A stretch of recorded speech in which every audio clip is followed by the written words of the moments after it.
In this edition of INN CEO Talks, I'm joined by Robin Dow, the CEO of Silver Eagle Mines, and we're talking about essential elements in phosphate ore. That's the ore that's used in organic farming. Robin, welcome. Hello, Stuart. This is a very fascinating topic because, of course, as more and more people are moving towards eating organic food, they need to know that the fertilizer in particular also meets that same rigid organic standard. What does this market look like, and why is it important that we have this alternative source of organic fertilizer? Well, it's critical because if you want organic food, you have to use organic fertilizer, right?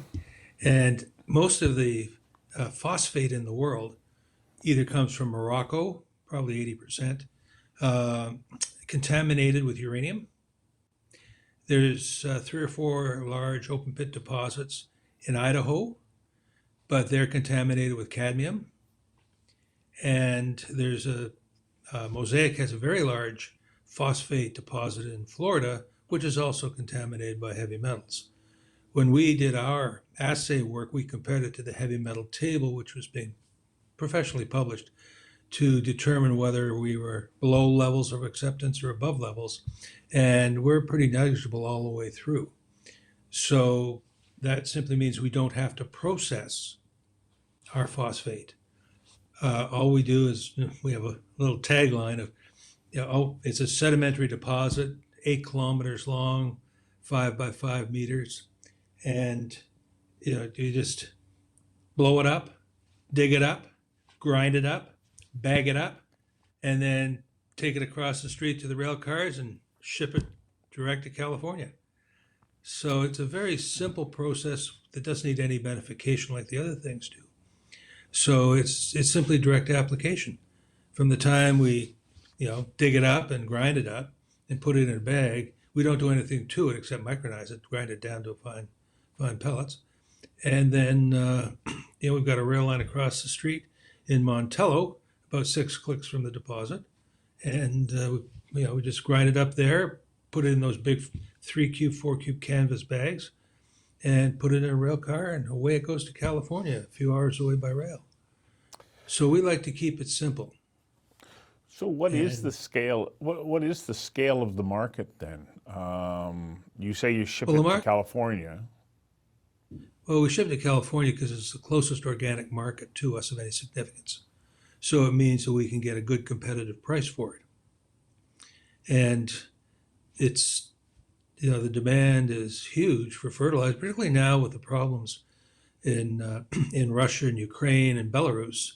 Belarus is one of the largest exporters of potash and phosphate in the world, although Canada is a much larger phosphate exporter, and potash exporter. And with the war in Ukraine and the sanctions from the U.S. government, it's really thrown a wrench into the available fertilizer. And of course, we now have the environmental restrictions on using nitrogen because of emissions. So everybody who puts fertilizer on their lawn, you've got potash, phosphate, and nitrogen. And it used to be that with phosphates, using the materials that come from Morocco or wherever, when they're put on the lawn and it rains, 80% of the phosphate gets washed away because it's soluble. And that's why we had algae blooms and all sorts of other nasty things happening in the water. So phosphate has been restricted. Whereas ours is a rock. We're a direct application rock. We simply grind up the rock, put it in a bag, ship it to the farmer, and the farmer just spreads it on his field. And our rock phosphate lasts for 10 years.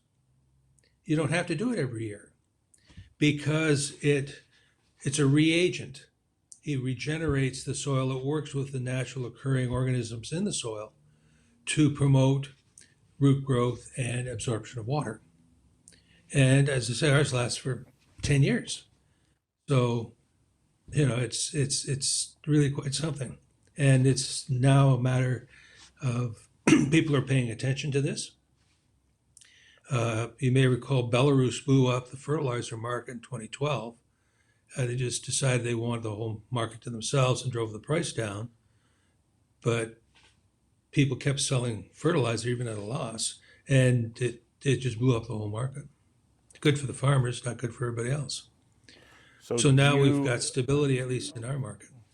So do you sell at a higher price than what are the other fertilizers because of the purity and the focus on the organic market?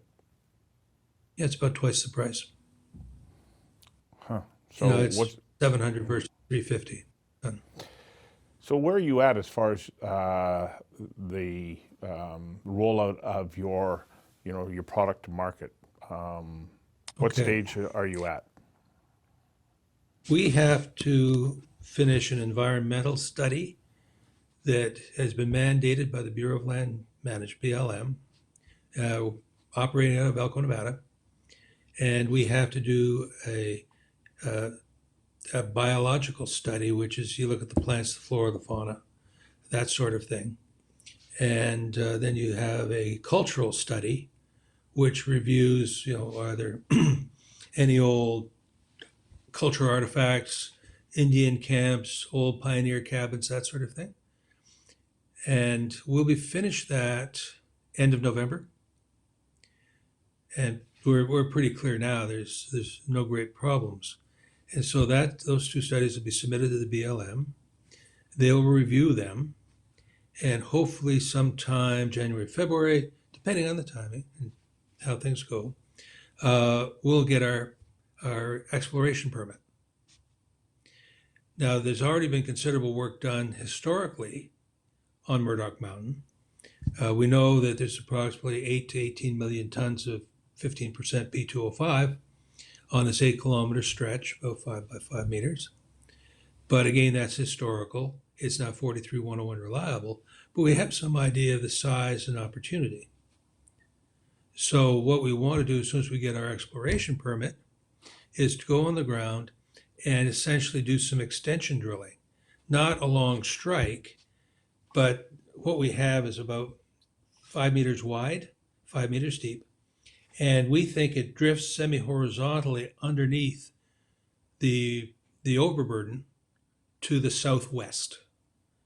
All right, so we're running southwest to northeast on the strike, and along that towards the southwest, we think that there's opportunity to go and drill a fence of holes in an area, stand back 10 meters, put in a reverse circulation hole, another 10 meters, another 10 meters, to see how far this deposit extends underneath the overburden. And we think that there could be significant opportunity there. Again, we're lucky in that, well, the main ham in the sandwich is phosphate. The hanging wall above it and the footwall below it are both calcium carbonate, which is also fertilizer. And it runs 2, 3, 4% P2O5. So there's an opportunity now just to produce the phosphate plus the calcium carbonate and blend them to bring our export product down to 8% P2O5, which is about what you want to put on the ground. And that would triple our tonnage.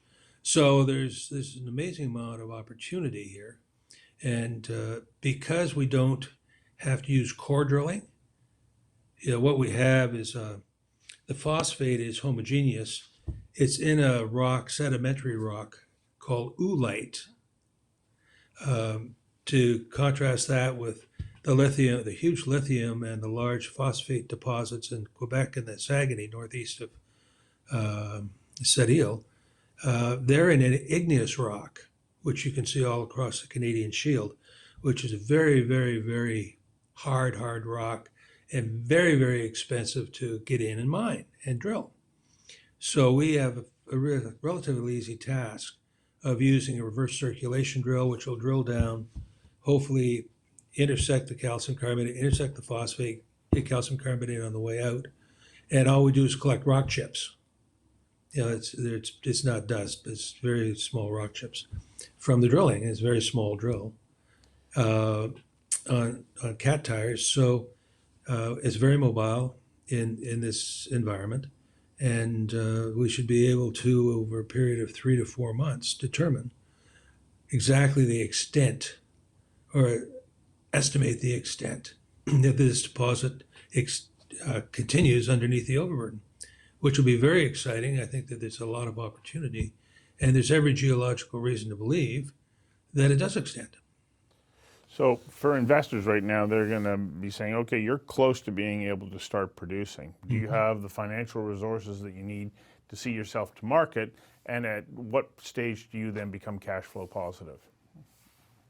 Well, right now we've got about 800,000 working capital, which will get us through the EV studies and the first phase of the exploration program, the drilling for extension, and then we'll determine sort of where we are. In terms of our capital structure, we've got about 36 million shares outstanding. There are about another 32, 33 million, actually about 30 million warrants outstanding at 10, 20 cents.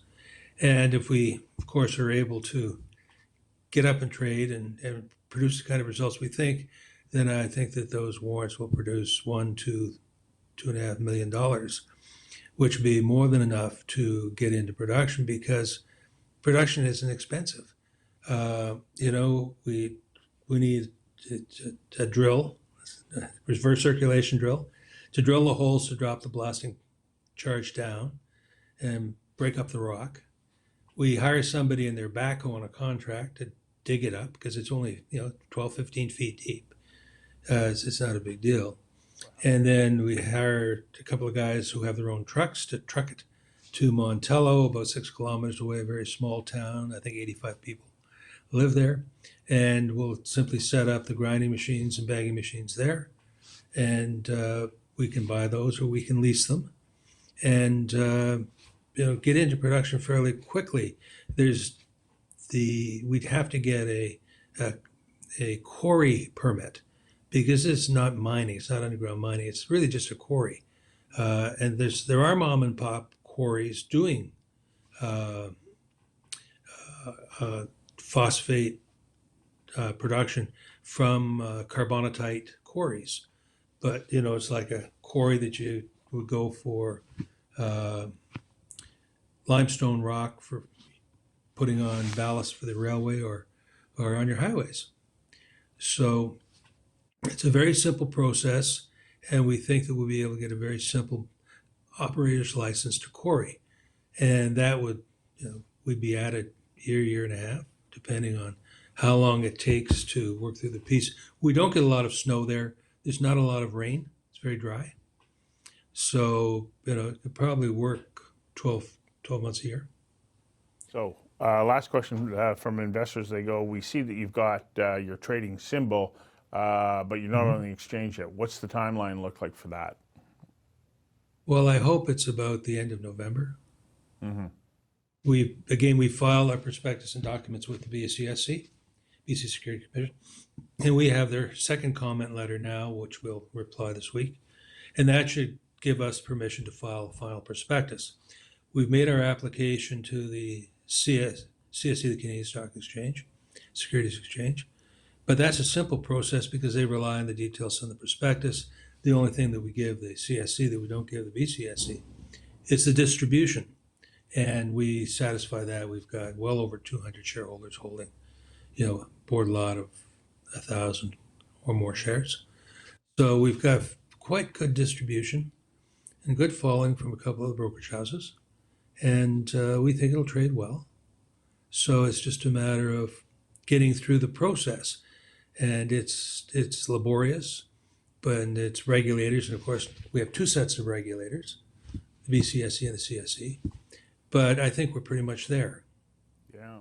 So interesting time for the company, interesting time for investors to be looking at you because you're such a unique opportunity. I've never come across anybody who's in this market. Well, we're the only one in North America. Yeah. Well, I wish you great success. And I'm hoping maybe in a few months you'll come back and tell us how well it's going.